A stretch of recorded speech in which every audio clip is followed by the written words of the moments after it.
हम किरण निधि प्रणाम करतानी सब कोई के। आज एगो शिव गुरु के भजन लेके आयल बानी। अपने लोग सुनी, निमन लागी त लाइक कमेंट शेयर और सब्सक्राइब जरूर करेम लोग। तो सुनी ई भजन। जीवन के डोर कमजोर हो, शिव के गुरु बनाल। जीवन के डोर कमजोर हो, शिव के गुरु बनाल। गुरु बनल भैया गुरु बनाल, गुरु बनल बहना गुरु बनाल। जीवन के डोर कमजोर हो, शिव के गुरु बनाल। जीवन के डोर कमजोर हो, शिव के गुरु बनाल। ई जीवन है कागज के पुड़िया, ई जीवन है कागज के पुड़िया। हवा चले उड़ जाई हो, शिव के गुरु बनाल। हवा चले उड़ जाई हो, शिव के गुरु बनाल। जीवन के डोर कमजोर हो, शिव के गुरु बनाल। जीवन के डोर कमजोर हो, शिव के गुरु बनाल। ई जीवन है माटी के गुड़िया, ई जीवन है माटी के गुड़िया। पानी परे गल जाई हो, शिव के गुरु बनाल। पानी परे गल जाई हो, शिव के गुरु बनाल। जीवन के डोर कमजोर हो, शिव के गुरु बनाल।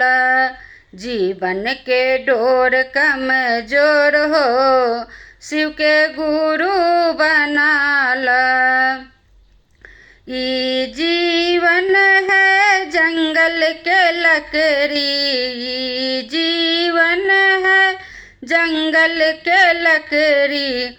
आग लगे जल जाई हो, शिव के गुरु बनाल। आग लगे जल जाई हो, शिव के गुरु बनाल। जीवन के डोर कमजोर हो, शिव के गुरु बनाल। जीवन के डोर कमजोर हो, शिव के गुरु बनाल।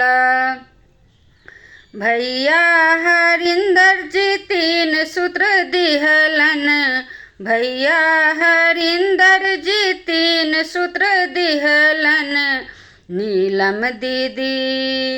नीलम दीदी विधिया बताई हो, शिव के गुरु बनाल।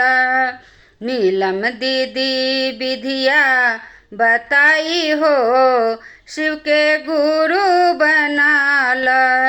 जीवन के डोर कमजोर हो, शिव के गुरु बनाल। जीवन के डोर कमजोर हो, शिव के गुरु बनाल। पहिला में दया मंगिया, दूसरा में चर्चा। पहिला में दया मंगिया, दूसरा में चर्चा। तीसरा में नमः शिवाय से प्रणाम हो, शिव के गुरु बनाल। तीसरा में नमः शिवाय से प्रणाम हो, शिव के गुरु बनाल। जीवन के डोर कमजोर हो, शिव के गुरु बनाला। जीवन के डोर कमजोर हो शिव के गुरु बनाल। गुरु बनाल भैया गुरु बनाल। गुरु बनाल बहना गुरु बनाल। जीवन के डोर कमजोर हो शिव के गुरु बनाल। जीवन के डोर कमजोर हो शिव के गुरु बनाल। हर हर महादेव, हर हर महादेव।